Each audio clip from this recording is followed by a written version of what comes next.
O tal pastor, ele começa dizendo que quando o anjo apareceu para Maria, ela teve uma reação idiota. Se você está duvidando, eu posso depois colocar o vídeo que ele prega para você assistir. Eu não estou mentindo, eu não estou inventando. Ele fala claramente que a reação de Maria na aparição do anjo Gabriel foi uma reação idiota. Sendo que o próprio Jesus diz no Santo Evangelho: ai daquele que chamar o irmão de idiota, será condenado ao tribunal. Mas ele diz que a reação de Maria foi uma reação idiota. Mas por que ele diz isso? Porque o texto bíblico, vai dizer que quando o anjo disse ave cheia de graça, Maria perturbou-se com essas palavras e pôs-se a pensar no significado da saudação. Então, para ele isso é uma reação idiota. Ele não sabe, ou faz de conta que não sabe, que Maria não era uma pessoa tola. Maria, ela fazia uso da razão, coisa que talvez você não faça, seu pastor. Maria, ela faz uso da razão. A fé de Nossa Senhora não se baseia em emocionalismo. Ah, o anjo apareceu, o anjo apareceu. Sim, o anjo apareceu. E está me dizendo coisas extraordinárias. Mas eu devo meditar no que ele está me dizendo. Isso é fazer uso da razão. O Papa João Paulo II, ele escreveu uma encíclica, Fides et Ratio, ou seja, fé e razão. A fé e a razão são as duas asas para uma boa teologia. Se fica só na razão, pode perder, o sentido real do mistério. E se eu fico só na fé, eu posso cair numa espécie de mistério vazio, de mitologia, de crendice. Não. A fé e a razão caminham juntas.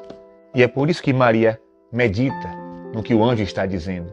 Não é reação idiota. Não é. E ele continua. A visita do anjo não era para ela.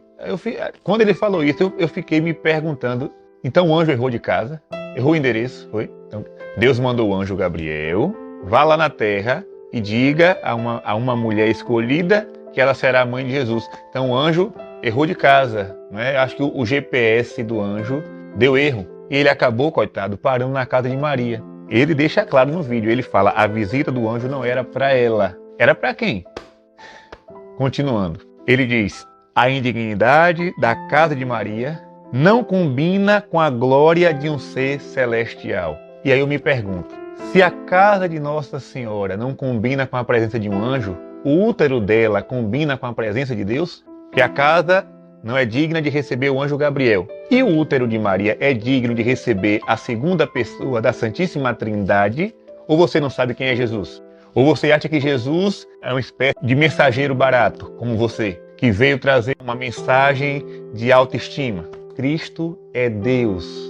É a segunda pessoa da Santíssima Trindade. O Pai está em mim como eu estou no Pai. E aquela pessoa, o Verbo se fez carne e habitou entre nós. Onde foi que ele se fez carne? No útero de Maria. Essa mulher não foi escolhida de última hora. Essa mulher não foi pega de surpresa. Ela foi preparada. Maria é uma casa construída por Deus. Ela veio a este mundo para uma missão. O anjo não saiu batendo de porta em porta perguntando quem queria ser a mãe de Jesus. O anjo veio com um destino. O anjo veio diretamente para aquela mulher bendita. E é por isso que a primeira palavra do anjo é ave cheia de graça. Cheia de graça, agraciada, plena da graça. A graça é o centro da teologia cristã. Por que Jesus se encarnou para nos dar a graça? Por que Jesus morreu na cruz para nos dar a graça? O que é que o batismo faz em nossa vida? Nos confere a graça. E Maria, já naquela época, estava cheia, plena de graça. E ele vai dizer que a casa de Maria não combina com a glória de um ser celestial. Saiba, meu querido, que esse Cristo que você diz seguir, esse Cristo que você diz adorar, o corpo dele, Jesus não tinha corpo, Jesus era Espírito, com o Pai e o Espírito Santo.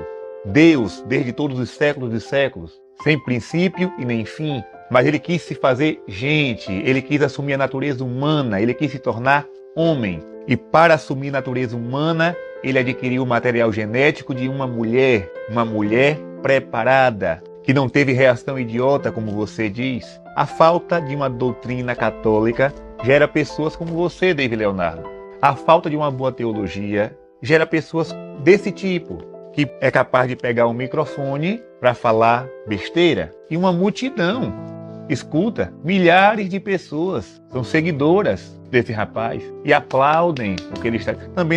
Eles também não conhecem nada. Isso que o David Leonardo disse, na verdade, ele não tem 100% da culpa. A culpa maior está em um padre, ou melhor, em um ex-padre, chamado Martinho Lutero, que em 1517 deu origem à Reforma Protestante. E na Reforma Protestante, Martinho Lutero, ele levantou duas teses, digamos assim, que gerou muita confusão e continua gerando até os nossos dias. Primeira coisa que Martinho Lutero falou e que não deu certo. Ele diz, só a Escritura, ou seja, recusa o magistério da igreja, recusa a tradição apostólica. E quando eu falo de tradição, é bom que as pessoas saibam disso. Eu não estou falando de tradição junina, de tradição do carnaval. Não é tradição de festa, de folclore, de cultura. Não. É tradição com T maiúsculo, tradição apostólica. Ou seja, nem tudo aquilo que existia no início da igreja, na era apostólica, foi escrito na Bíblia. O próprio João, no seu evangelho, os últimos versículos do evangelho de João, ele vai deixar bem claro. Nem tudo aquilo que Jesus fez foi escrito. Isso quer dizer o quê? Muitas coisas foram transmitidas de viva voz. E a igreja, por ter a sucessão apostólica, ela guarda esse tesouro com ela e chama de tradição. Ou seja, nós temos a palavra de Deus escrita, a Bíblia, nós temos o livro escrito, mas nós temos outro tesouro, que é a tradição da igreja. Então, Martinho Lutero recusa a tradição. Ele vai dizer, não, só a Escritura. É um erro, porque até para ter a Escritura nas mãos, precisou da tradição. Foi a tradição da igreja que definiu quais eram os livros que deveriam entrar no cânon. Então, quando Lutero recusa a tradição, recusa toda a riqueza que a igreja tinha já há 1500 anos, que a igreja tem, melhor dizendo, e diz, não, só a Bíblia. Ele já começa errando. Depois, o segundo erro de Martinho Lutero, o segundo grande erro.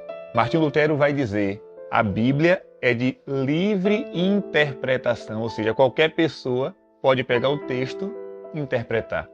O que foi que aconteceu? Milhares e milhares de seitas. Cada um pega a Bíblia, interpreta como quer, como fez o David Leonardo, pegou o texto tão lindo, tão maravilhoso de Lucas 1, que é o texto da anunciação do anjo Gabriel, e fez uma formulação que eu não sei como foi que ele chegou naquela interpretação dele, eu não sei. Eu vou explicar, né?